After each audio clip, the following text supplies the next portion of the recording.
Васлидин мырзадан эң сонун долбоору. Саламатсыздарбы ардактуу биздин көрөрмандар. Васлидин мырзадан эң сонун долбоору эфирде. Алып баруучулар, мен Таңсулуу жана кесиптешим Омат. Анда эмесе убакытты текке кетирбей эфирибизди баштайбыз. Саламатсызбы акам, алгач өзүңүздү тааныштыра кетсеңиз. Мен фамилиям Махматов Хамит. Мектепте кыргыз директор завод болгон кишимин. Кесибим мугалим. Жогорку кыргыз тилчимин. Азыр ушу ардактуу пенсиядамын. Эң сонун, абдан сонун. Биздин проект эң сонун. Сизге ата-энеңиз жагынан берилген эң чоң, эң жакшы белек или сиз ата-энеңизге берген эң жакшы белек бул эмне деп эсептейсиз? Ата-энем мага бергениби? Мага берген ата-энем мени жогорку маалыматтуу кылды. Окутту, чоңойту. Ошонун эми таасири мен ушу биз семьябыз боюнча мугалимбиз. 4 кызым бар, 1 уулум бар. Уулум илимдин доктору болду. Машалла. Кыздарым бири Жалал-Абадка чыккан, бири Өзгөнгө чыккан, бири Алайга чыккан. Булар дагы жогорку маалыматтуу. Кемпир дагы мугалим, начальник класстын мугалими. Ошо балам азыр илимдин доктору, ошо кыргыз элине белгилүү Кыялбек Акматов деген менин балам болот ошо. Азыр Бишкекте 5 баласы бар. Ошо балдарын окутат, балдарын алып ошо кызынын чоңу Туркияда окуп атат азыр. Эми замандан кийинки уулу быйыл 11-класс бүтөт. Онан кийин ошо 2 уулу бар, ошо 5 баласы бар ошо. Балдарыңызга кандай айтар сөзүңүз бар? Эгер азыр силер сизди көрүп туруп аткан болсо. Эгер ошо көрүп турса, дайым ошо өзүңөрдүн улууларды урматтагыла. Ата-энени сыйлагыла. Улуудан урмат көрсөң, сен да кичиден баягы кичиге зат кылыш керек кийин ошо. Ошол урматты эртеге ошо өзүңөргө дагы келет. Ар дайым ошо улууну урматтап, ата-энени сыйлап, кайсы жерде болсо өзүңөн улууну ошол сыйлап туруш керек. Кыргызда сөз бар, сыйга сый дейт, сырая кабал дейт. Биз карылар кандай болсок, жаштарыбыз да ошондой болот азыр ушу.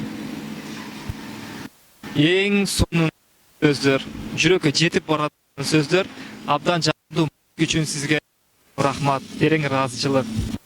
Силерге ийгилик каалайм муну, ар дайым ушу элдин жакшы нерселерин чыгарып туруп, болтурамайлы ошо заман тынч болсун, эл жил тынч болсун ошол. Биз ошол Кыргызстаныбыз ар дайым бүтүн болсун, ооба. Саламатсызбы, атыңыз? Айсезим атым. Эмне менен алектенесиз? Окуу менен азыр 11-класста окуйм, экзаменге даярданам. Жакшы. Ата-энеңизге чалып, биз канчалык деңгээлде жакшы көрөөрүңүздү чалып айта аласызбы?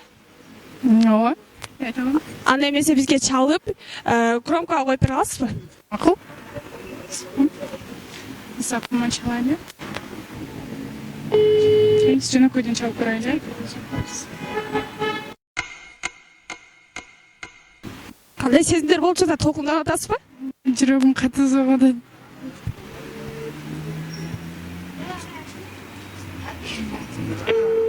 Алло. Апа, кандайсыз? Жакшы. Апа, мен сизди жакшы көрөм. Рахмат, мен да жакшы көрөм. Ömrümü dolu gücarlatlarım darılay tapa bilsin Allah'ım Kadırındı düşümdü ubağında Көп kıynadı özüngü bala çağıma Азамат, кандай сезимдер болду айтып атканда? Ушундай коркуу сезим, же мындай сүйүү сезим, кандай сезим болду? Ыйлап берейин дедиңиз окшойт менин оюмча. Буттарым, колдорум калтырап, жүрөгүм тез-тез согуп атат. Көп айтпайм да, апама айта албайм, жакшы көрсөм дагы. Эң сонун, анда эмесе бүгүндөн баштап, ушул эфирден баштап, күнүгө апаңызга жакшы көрөрүңүздү, сүйөрүңүздү айтып туруңуз. Сизге сунуштайбыз. Окууларыңызга ийгилик, ОРТдан жакшы өтүп алыңыз. Чоң рахмат сиздерге дагы. Себеп көргөнүңүздөр, апама жакшы көрүшүм айтышымыз. Ассаламу алейкум. Алейкум. Алгач өзүңүздү тааныштыра кетсеңиз. Исмат. Канча жаштасыз? 26. 26 жаштасыз. Сиз үчүн дүйнөдөгү эң чоң бакыт бул эмне? Счастье, самое большое счастье. Счастье. Счастье. Счастье. Улыбка своих близких. Бывает, когда за них переживаешь. И я думаю, самое большое счастье это иметь маму. Иметь маму. У вас оно есть. Алхамдулилля.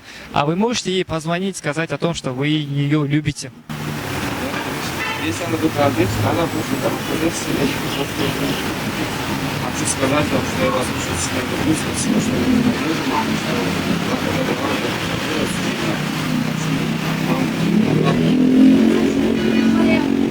А у вас настроение поднялось? Да, это сегодня подняли настроение. А вам большое спасибо за то, что вы приняли участие в нашем проекте. До свидания.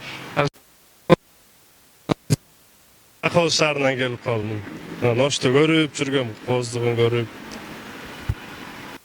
Siz emне жұмыш қыласыз? Кинопродюсер. Кинопродюсер, ушул камераны көріп, көңүлдүү болуп, өзүңүз катышайын деп келдиңиз иншалла. Үй бүлөлүк бакыт сиз үчүн эң чоң бакыт. Бакыт. Үй бүлөнүн тынчтыгы, жүрөктүн тынчтыгы, анан курсагың ток болсо, кийимиң бүтүн болсо, ден соолугуң жакшы болсо, өз эле бакытта. Ата энеңиздин эң жакшы көргөн тамагы жана апаңыздын сизге даярдап берген эң дамдуу тамагы кайсыл? Ошол жөнүндө айта кетсеңиз. Мамамдыкы, апамдыкы оромо. Акыркы жолу качан даярдап бердилер? Бир жума болуп калды го. Мен деле андан бери үйгө алып электим да. Эң сонун долбоордун дагы бир максаты ата энелерге чалдырып, жакшы көрүшүнү айттырыш. Ошондуктан атаңызга же апаңызга чалып, жакшы көрүшүңүздү айтып бере аласызбы? Толкундан отом.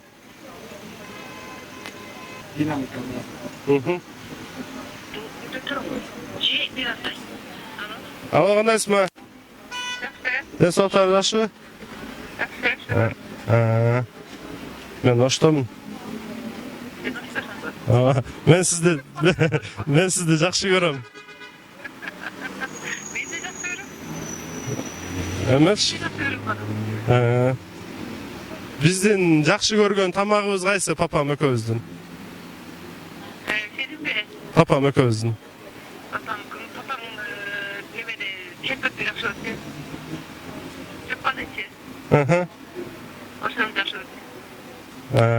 Макул мама, рахмат. Мамам экөөбүз постоянно сүйлөшүп турабыз да. Анан ошол себептен бизде мындай. Тартыныш деген жок. Тартыныш,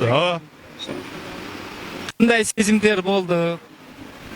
Сезимдер жакшы, конечно, бирок ар бир чалып алып мен сени жакшы көрөм деп айта албайсың да, мен жакшы көрөм депчи. Бирок ошол силердин жардамыңар менен ошол баягы биринчи шаг, мындан кийин бир айтып жүрсөң, постоянно айтыш оңой болуп калат. Андан да жүрөктөр жибип, жакшы мухабаттар күчөп дегендейчи. Өзү негизи ата эне үчүн өзүңүз ата болсоңуз да билесиз, бала тарабынан эч кандай баалуу бир белек же болбосо бир акча керек эмес. Бала тарабынан бериле турган эң баалуу белек бул мээрим, бул жакшы көрүшүн айтып жүрүү. Ошондой экен, ар дайым апаңызга, атаңызга, "Ато, мен сизди жакшы көрөм, апо, мен сизди жакшы көрөм" деп жүрүштүк күнүмдүк жашоодо насип кылсын.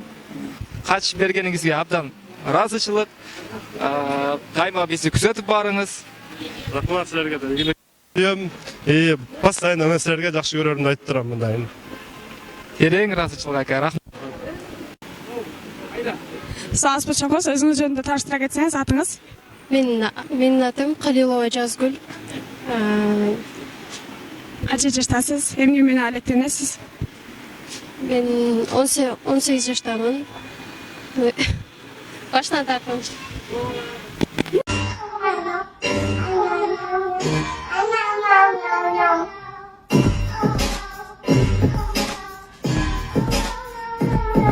Менин атым Калилова Жазгүл. Мен 20 жаштамын. Мен өзүм окуйм жана иштейм. Эмне жумуш кыласыз? Мен кафеде иштейм, окуудан сырткары. Эмнеде окуйсуз? Мед. Канчанчы курс? 3 курс. Кайсы факультет? Мек колледж. Ата энеңизди жакшы көрөсүзбү? Канчалык деңгээлде? Аны айтып жеткире албайм. Ооба. Ата энеңизге белек берип жакшы көрүшүңүздү айтып турасызбы? Ооба. Канчада бир? Анча-мынча да. Анча-мынча. Ата энеңизге акыркы жолу берген белегиңиз? Ата энеме акыркы жолу берген белегим жолук бергем. Ооба. Азаматсыз. Анда эмесе азыр апаңызга чалып канчалык деңгээлде жакшы көргөнүңүздү айтсаңыз болот? Алло, апа, мен сизди жакшы көрөм. Мен сизди жакшы көрөм. Татыктуусуңу жашоодо барына Сабакем күлүп жүрчү менин талай багыма Урусаңыз кошо сөз айт жүрөгүм Айтып атканда кандай сезимде болдуңуз? Айтып атканда мен дайым айтып жүргөн үчүн андай сезимде эле болгон жок. Жок, азаматсыз. Ушул эфирден кийин дагы сүйүүңүздү дагы айтып, жакшы көрөрүңүздү айтып жүрүңүз. Азаматсыз. Окууларыңызга ийгилик, иштериңизге ийгилик. Анан сизге дагы кичке чинеп, логикалык суроолордон берсек, деңизде кандай таш болбойт? Деңизде кургак таш болбойт. Азаматсыз. Кандай океанда суу болбойт? Кандай океанда суу болбойт?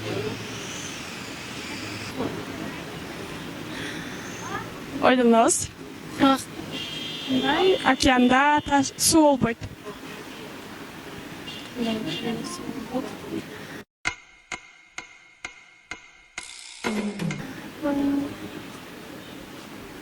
Тападыңыз.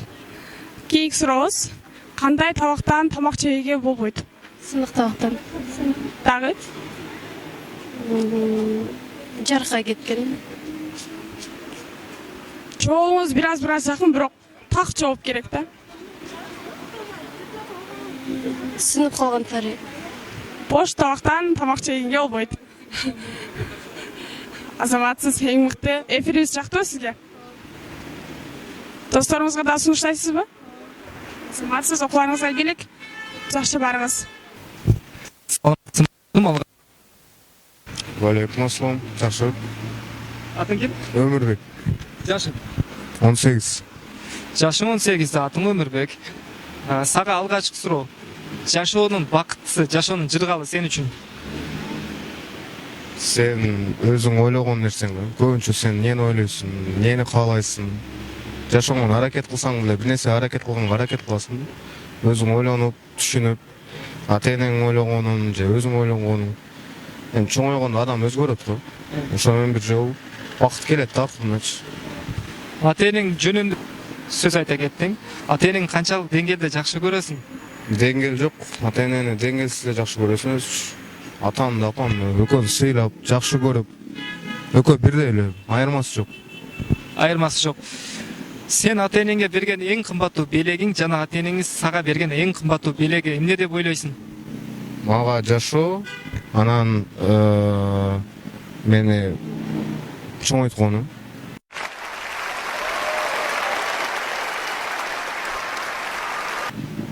Бол мага жөнөкөй белек бергени аны эң чоң же ондой маани кылбайм да. Ата энем чоңойткону эле рахмат деген. Анан мен бергеним билбейм. Али бере элекмин окшойт.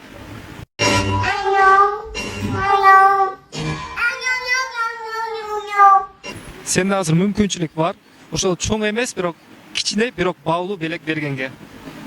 Азыр чалып ата энеңе или ато или апо сизди жакшы көрөм деп айта аласыңбы? Азыр чалганга мүмкүнчүлүгүм жок эле да. Экөө кече жолдон чыгып, чарчап, үйгө эми келишти эле. Азыр чалсам деле албай калат да. Анда эмесе камера аркылуу айта кетсең. Урматтуу ата энем, апам, атам, силерди өтө жакшы көрөм. Силерге бакыт жана ден соолук каалайм. Силер канчалык болбосоңор деле мен үчүн Эң чоң нерсесиңер. Эң маанилүү сөздөр болду, жүрөккө тие турган сөздөр болду. Абдан кубанычтабыз бизге катышып бергениңе. Анда эмесе бизде бир-эки суроолор бар, логикалык. Өрдөк суга кайсыл путу менен кирип, кайсыл путу менен чыгат? Өрдөктүн эки буту болсо, экинчи буту менен чыгат да. Бир буту менен кирет, бир буту менен чыгат да. Жок, өрдөк сууга курук путу менен кирип, суу путу менен чыгат. Чоң казанга эмне батпайт?